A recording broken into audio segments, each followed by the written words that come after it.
Why Lagos lawmakers are angry with Governor Sanwo Olu as the Sanwo Olu versus Obasa saga deepens. Hello everyone, welcome to newsspottv. It's no longer news that 17 out of the 38 commissioners nominated by the Governor of Lagos State, Governor Sanwo Olu, were rejected due to various reasons. For the very first time ever, this is happening in Lagos State that seems to always enjoy a chummy relationship between the executive and the legislative arm of government. What actually happened? Why is there rancor between this, and how will this be resolved without too much saga going on? This recent decision by the Lagos State lawmakers to throw out some of the names suggested to it for commissionership by Governor Sanwo Olu came as a rude shock to a few people. It was unexpected. It ran contrary to the spirit of understanding between the two arms of government. It also suggested that all may not be well between Governor Sanwo Olu and the Lagos lawmaker.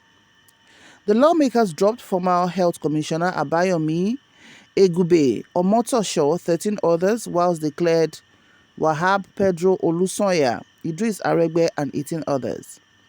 There are those who trace the genesis of the recent crisis of the Cold War between Speaker Obasa and Sanwo Olu over the race for the speakership position.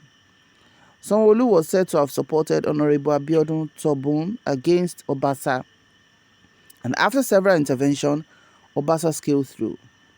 Part of the issues that made the House reject 17 cabinet nominees is because these nominees have no political base or grassroots affiliation. They simply describe them as friends of the governor. The 22 names passed all have political affiliation. The allegation is that during the campaigns, many of those disqualified were not on ground to help. They also did not fund the campaign. They were said to have traveled out of the state during the governorship elections and did not campaign and participate. The assembly saw this as unfortunate.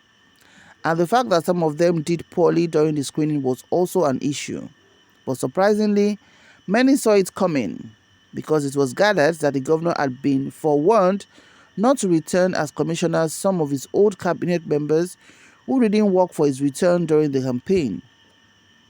Many party chieftains explained that it was because they didn't consult party elders that the governor failed to do his homework well. They also said it is because appointments were not evenly distributed. They cited names of a few of his former commissioners who did not provide funds to actualize the campaign at a time when Emefiele created cash crunch to ensure that the APC did not win the elections. There are some Lagosians who are unhappy with the governor over the exclusion of some sections of the state from his list of commissioners, from the Muslim community to indigenes of Etiosa local government etc. They have all expressed their grievances towards him concerning their exclusion from the list. First to express their displeasure were members of the State House of Assembly members. Recall that the governor had on 28 July sent 39 names to the state lawmakers, but the lawmakers fumed over the fact that government loyalists and ruling party members deserve to be nominated as much as the technocrat names in the list. They expressed their unhappiness over the fact that party members from his commissioner nominee list sent to them for screening and confirmation were conspicuously missing.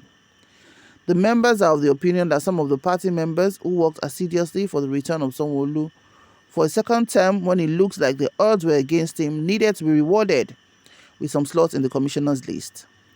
The lawmakers lamented the exclusion of some local government areas and constituencies from the list.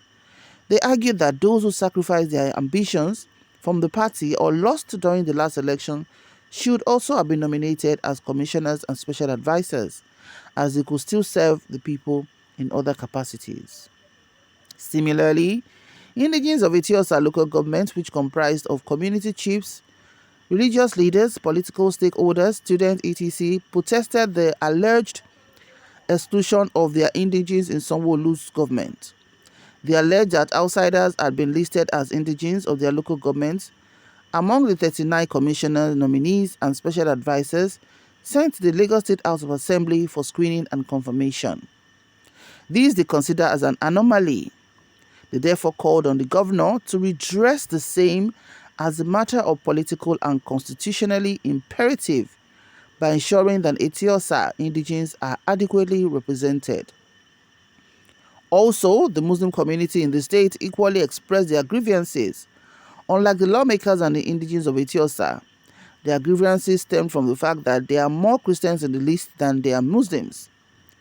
There are 8 Muslims and 31 Christians in the list, but the Muslim community claims it's unfair discrimination and religious bigotry against the Muslims. They accused Governor Sanwo Olu of violating the Federal Republic of Nigeria's constitution, particularly sections 14, subsection 4, and section 192, subsection 2. They claim the list is unfair to those practicing the Islamic faith in the state and are therefore demanding a review. But Sanwo Olu seems to have ignored the various complaints, as the House of Assembly has already commenced the screening of the nominees. So this is the discussion on the approval of commissioners list of the Lagos state, which has brought a lot of back and forth. And also Obasa, the Speaker of the House of the Lagos State House of Assembly, also granted an interview sometimes saying that there's no rancor between both of them and that he has been a speaker for as long as he can remember, and which is actually true.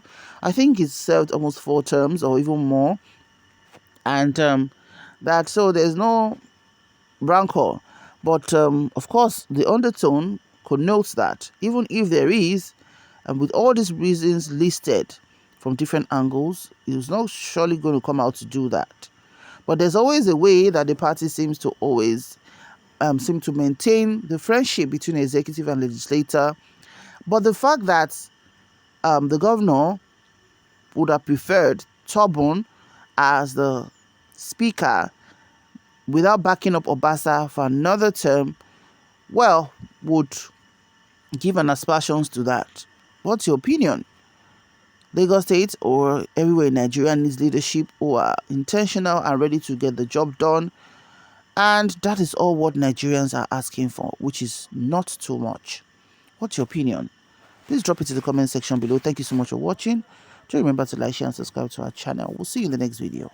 May God bless Nigeria. Bye for now.